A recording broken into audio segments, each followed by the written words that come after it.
তাপসদা, আপনি কি কাজ করেন? আমাদের মেশিন ভ্যান আছে, মেশিন ভ্যান চালাই। আমাদের দীঘাটা খুব ভালো লাগে, প্রায় বছরে 2-3 বারই আসি।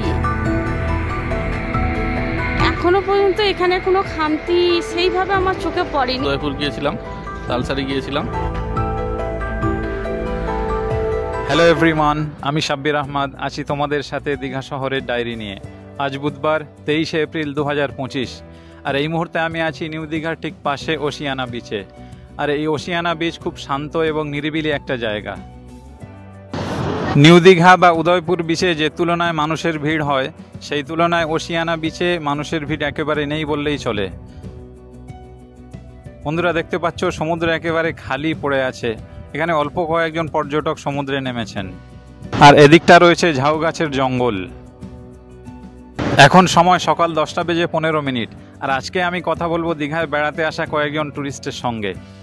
তাই বুঝতেই পারছো আজকের ভিডিওটা হতে চলেছে ভীষণ ইন্টারেস্টিং। আমাদের সঙ্গে আছেন দুজন ট্যুরিস্ট, তারা দীঘায় বেড়াতে এসেছেন। আমরা সরাসরি তাদের সঙ্গে কথা বলে নেব। স্যার, আপনার নামটা একটু বলবেন? হ্যাঁ, কুনাল সি, খানাকুল থেকে এসেছি। বুলেট নিয়ে এসেছি, খুব ভালো লাগছে ব্রিজের ধারে ঘুরতে। বন্ধুরা, আমরা জানি দীঘা এমন একটা জায়গা যেখানে শুধুমাত্র বাঙালি নয়, বরং সমগ্র ভারতবর্ষ থেকে পর্যটকেরা বেড়াতে আসেন। আমাদের সঙ্গে আরেকজন ম্যাডাম আছেন, আমরা তার কাছ থেকে তার পরিচয়টাও একটু জেনে নেব। আমরা প্রত্যেক বছরে 2বার থেকে 3বার এখানে ঘুরতে আসি, কিন্তু এবারে ফার্স্ট টাইম আমরা বুলেট নিয়ে এসেছি। আমাদের ছেলে মেয়ে আছে, তারা হোটেলে আছে, আমরা দুজনে একটু ঘুরলাম চারিদিকে। আমাদের দীঘাটা খুব ভালো লাগে। আমরা বছরে আমাদের টাইমটা খুব শর্ট টাইমে আমরা ঘুরতে খুব ভালোবাসি। সেই জন্যে দীঘাটা আমাদের মনে হয় শর্ট টাইম, একটু ফ্রি মাইন্ড নেয়, কেন প্রচুর ব্যস্ততার মধ্যে এটা শর্ট টাইমে ভালো ঘোরা যায়। আমাদের সঙ্গে আছেন দুইজন ট্যুরিস্ট, এনারা হুগলির খানাকুল থেকে আসছেন। তোমরা যারা হুগলি জেলা থেকে আমাদের এই ভিডিও দেখছো, প্লিজ আমাদের এই ভিডিওতে একটা লাইক করে দিও এবং কমেন্টে তোমরা জানিয়ে দিও তোমরা কোন জেলা থেকে ভিডিও দেখছো। এখন আমরা আমাদের স্যারের কাছ থেকে জেনে নেব, দীঘায় বেরিয়ে আপনার কেমন লাগলো স্যার? খুবই ভালো জায়গা, শর্ট টাইমে খুব ভালো জায়গা। আপনারাও আসুন, অবশ্যই ভালো লাগবে। দীঘায় কতবার বেড়াতে আসছেন? প্রায় বছরে 2-3 বারই আসি, ইচ্ছা করলেই চলে আসি 1-2 দিনের ট্যুরে। স্যার, দীঘায় আপনার কত দিনের জন্য এসেছেন এবং এখনো পর্যন্ত দীঘায় কোথায় কোথায় গিয়েছেন? কালকে এসেছি, আজকে চলে যাব। উদয়পুর গিয়েছিলাম, তালসারি গিয়েছিলাম, আর ওদিকে মোহনায় গিয়েছিলাম। আমরা জানি দুনিয়ার কোনো কিছুই একদম পারফেক্ট হয় না, প্রত্যেকটা জিনিসের মধ্যে কিছু না কিছু খামতি রয়ে যায়। আমরা ম্যাডামের কাছ থেকে জেনে নেব যে দীঘায় আপনার মনে হয়েছে কোন জিনিসের মধ্যে একটু কমতি রয়েছে, যেটা আরেকটু ভালো হলে পারতো। না, আমি এখনো পর্যন্ত এখানে কোনো খামতি সেইভাবে আমার চোখে পড়েনি, সব ঠিকঠাকই আছে। শর্ট টাইমে সমস্ত কিছু ম্যানেজ করে আমার মনে হয় ঠিকই আছে, সেরকম কিছু আমি খারাপ এখনো পর্যন্ত এখানে দেখতে পাচ্ছি না। ওকে স্যার, থ্যাংক ইউ আমাদের সঙ্গে কথা বলার জন্যে। আপনার বেড়ানো শুভ হোক। ম্যাডাম, আপনি যদি আমাদের দর্শকদের উদ্দেশ্যে আরও কয়েকটা কথা বলতে চান।